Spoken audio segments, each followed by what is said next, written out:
Salam Nusantara bagi kita semua, selamat datang kembali di channel Ray Konoha.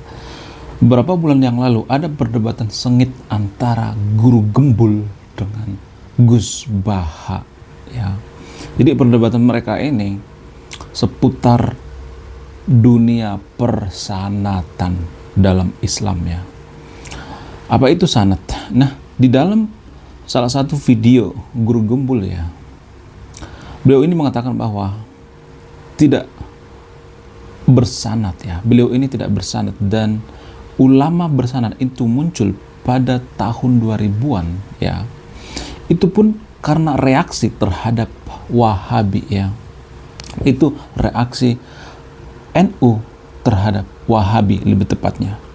Jadi jejak detailnya ada, nanti saya akan tampilkan di sini ya, jejak digitalnya ya. Kalau nggak salah beliau ini pas lagi ngobrol dengan Ustadz Felix Xiao ya. Nah, di sisi lain, Gus Baha menekankan pentingnya sanad ya. Jejak digitalnya ada di sini ya. Saya akan nampilkan ya. Jadi ada dua perdebatan antara Guru Gembul dengan Gus Baha. Gus Baha menekankan pentingnya sanad. Guru Gembul mengatakan bahwa beliau ini tidak bersanad ya. Bukan berarti beliau ini mengatakan bahwa semua orang harus untuk tidak bersanad ya. Jadi diksinya bisa dipahami dulu ya. Oke? Karena saya tidak mendukung, maksudnya saya tidak berpihak ke dua belah pihak ya. Saya tidak berpihak kepada Gus Baha, saya tidak berpihak pada Guru Gembul. Menurut saya mereka ini punya kelebihan dan kelemahan masing-masing. Apa kelebihan dan kelemahan masing-masing mereka ini? Sebelum saya jelaskan, saya akan jelaskan dulu apa itu sanad ya. Jadi saya akan mengambil sumber dari referensi buku Hadis dan Ilmu Hadis oleh Profesor Dr. A. Hasan ya, atau Ensiklopedia Islam ya. Apa itu sanad? Sanad itu adalah istilah dalam agama Islam yang merujuk pada rantai penularan atau transmisi informasi, terutama dalam hal yang pertama, misalnya dalam hadis ya, rantai penularan hadis atau perkataan atau perbuatan Nabi ya, dari sumber asli hingga kepada periwayat ya, atau bisa juga kredibilitas dan validasi daripada hadis itu sendiri ya. Nah, dalam ilmu pengetahuan ada istilah rantai penularan atau pengetahuan dari guru ke murid ya. Jadi ini masih dalam kategori ilmu sanad ya. Selain itu ada silsilah atau garis keturunan ilmiah ya. Dalam sufisme juga ada rantai spiritual dan guru spiritual ke muridnya ya. Ada semacam pertalian ya. Ya. Ada istilah silsilah atau garis keturunan spiritual ya. Nah, apa karakteristik daripada sanad ini? Yang pertama, kontinuitas ya.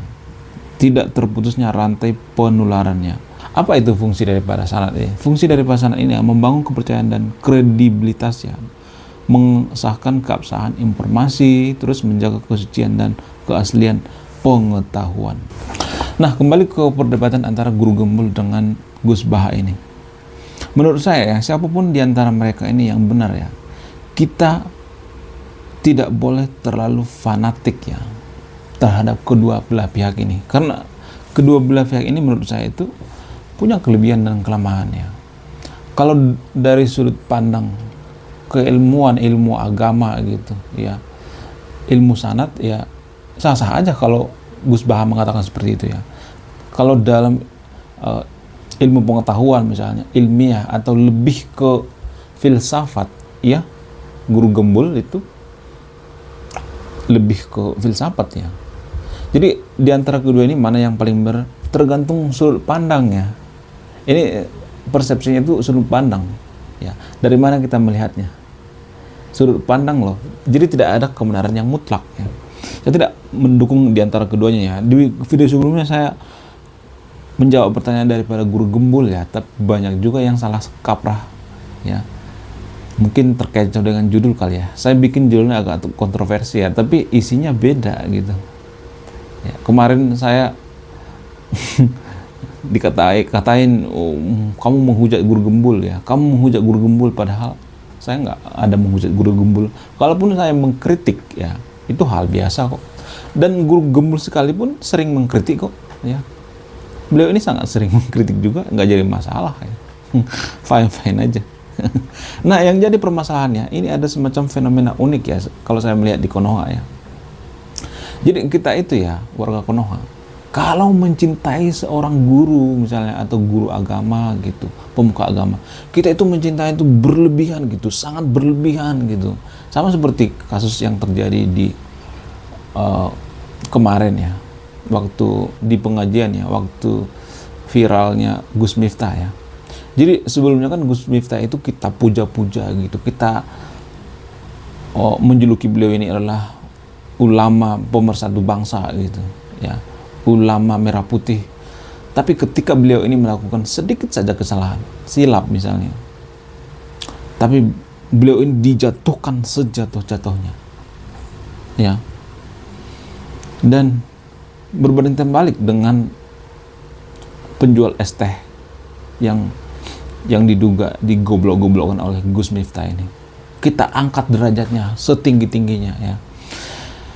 Tapi menurut saya pribadi, hal-hal seperti ini sering terjadi di Konoha ya. Kenapa kita dalam mencintai ulama itu terlalu berlebihan gitu, dan menjatuhkan juga terlalu berlebihan seperti Gus Miftah, terlalu berlebihan.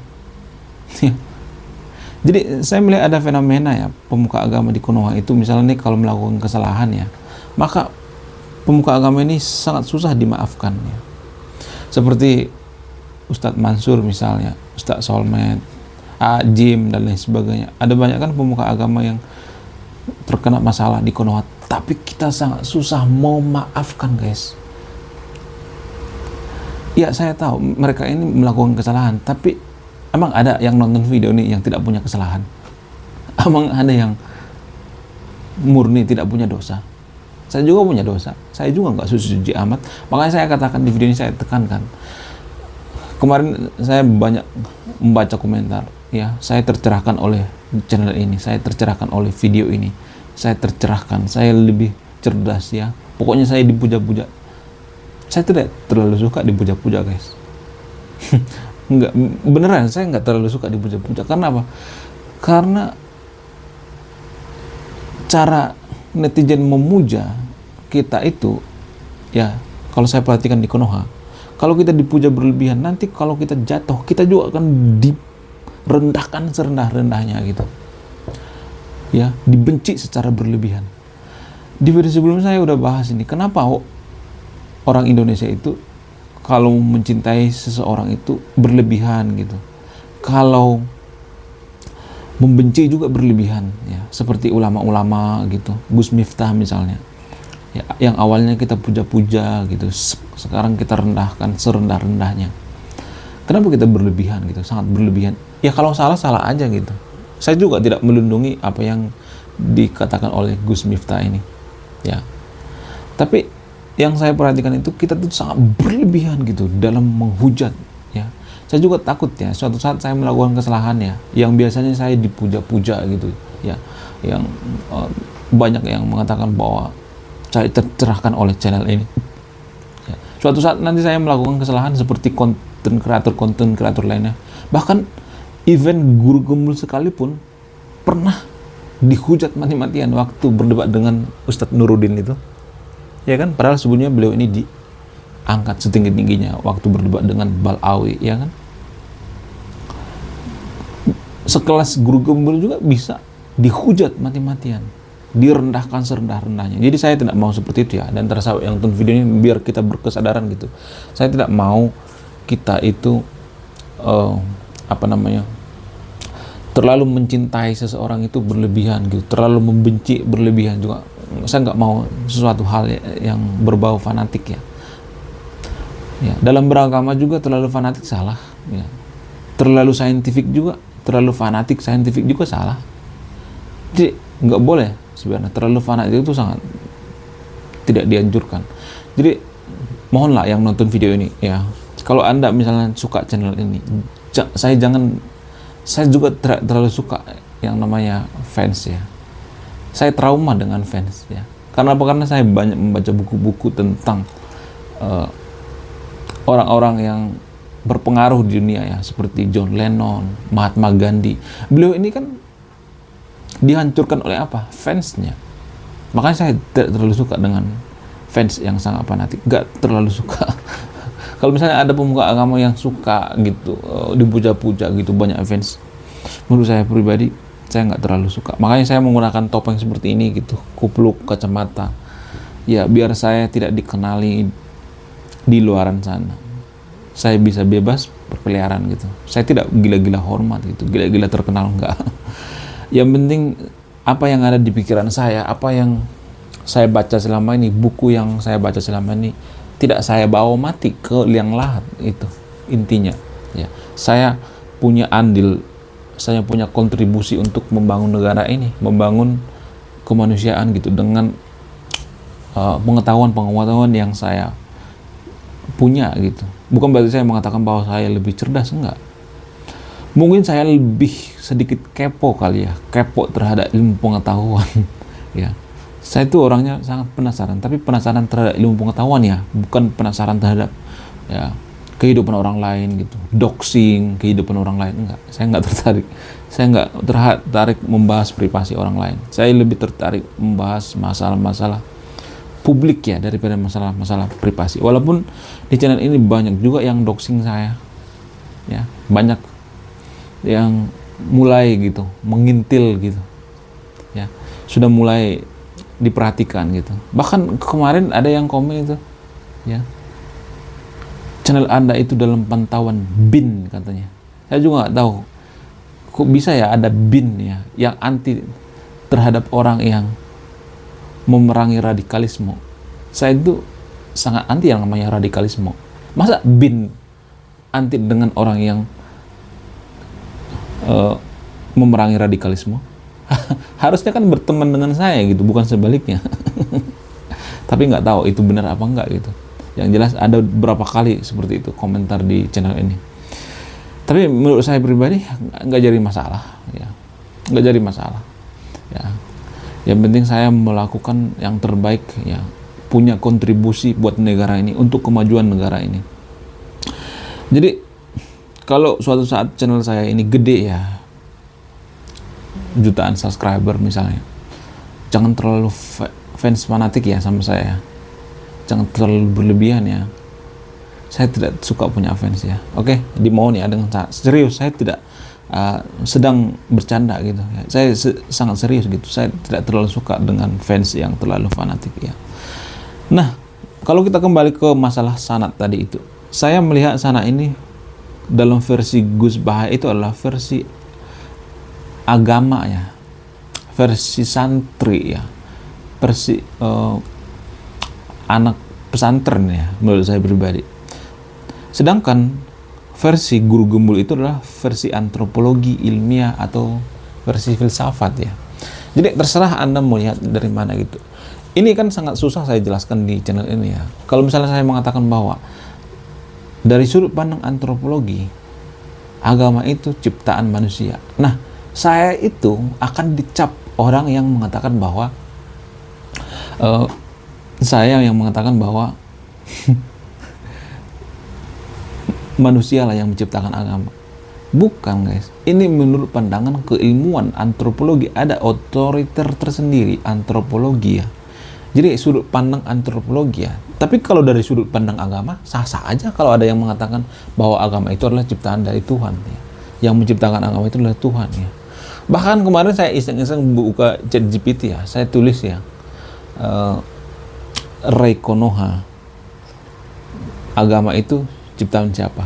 Dan muncul tuh di apa, ChatGPT. Bahkan ChatGPT sekalipun bisa melakukan kesalahan. ChatGPT menjawab bahwa ya, Ray Konoha mengatakan bahwa agama itu ciptaan manusia, bla bla bla bla bla bla bla bla ya, ada keterangannya ya. Tapi yang saya kritisi itu ya, sedangkan ChatGPT sekalipun bisa salah ya. Apalagi manusia ya kan.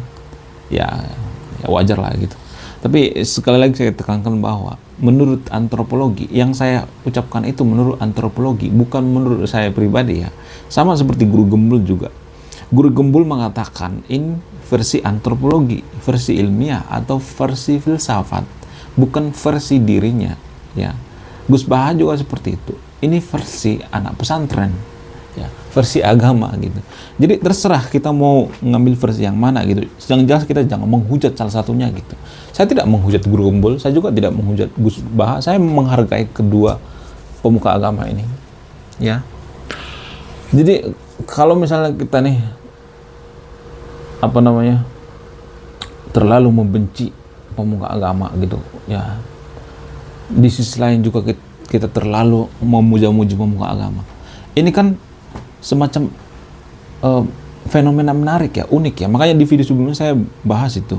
Guru Gembul kan pernah nanya tuh ya, kenapa orang Indonesia itu dalam mencintai seseorang itu sangat berlebihan, dan kalau seseorang itu melakukan kesalahan, mereka juga akan membenci dengan sangat berlebihan, ya, sangat brutal. Kenapa bisa seperti itu? Ya, jawaban saya adalah karena orang Indonesia itu adalah masyarakat yang sangat emosional. Di video sebelumnya saya sudah bahas ini ya. Nah, yang jadi pertanyaan, kenapa masyarakat Indonesia itu sangat emosional? Apa yang mempengaruhi? Kenapa rata-rata masyarakat kita itu sangat emosional? Jadi hubungan atau korelasi antara emosional dengan mencintai itu ada. Mencintai itu bagian daripada emosi, benci juga bagian daripada emosi, ya. Jadi kita itu sering kebablasan dalam mencintai. Ini namanya masyarakat yang emosional, tidak bisa mengontrol emosi, ya. Kita sangat susah mengontrol emosi. Apa yang mendasarinya? Apa alasannya? Salah satu alasan yang paling masuk akal itu ya, karena masyarakat kita itu adalah masyarakat yang kolektif, ya. Masyarakat yang berkomunitas, ya. Kita itu adalah masyarakat yang mementingkan yang namanya komunitas, ya, daripada kepentingan pribadi. Itulah alasannya kenapa ada budaya gotong royong, ya. Hanya ada di Indonesia ya budaya gotong royong. Jadi budaya gotong royong itu artinya mementingkan kepentingan komunitas daripada kepentingan diri sendiri gitu, daripada kepentingan individualisme. Itu alasannya yang paling masuk akal. Jadi kalau misalnya kita mementingkan kepentingan komunitas, ya, kolektif, kalau misalnya komunitas kita ini marah, kita juga ikut-ikutan marah gitu. Jadi kayak ikut-ikut gitu, ke bawah arus, tidak bisa mengontrol emosi. Ada plus minusnya sih. Kalau plusnya itu kita adalah masyarakat yang suka gotong royong, membantu, ya. Minusnya apa? Minusnya itu kita sangat brutal dalam membenci, ya. Membenci seseorang gitu, pemuka agama, ya. Oke, terima kasih sudah menyimak dan memahami video ini. Sebelum saya dihujat oleh orang-orang yang berlebihan dalam beragama, orang-orang yang menganggap bahwa saya menghujat Gus Baha atau Gus apa namanya? Gus Guru Gembul. Bukan Gus sih, Guru Gembul. Saya Ray Konot, salam rasional.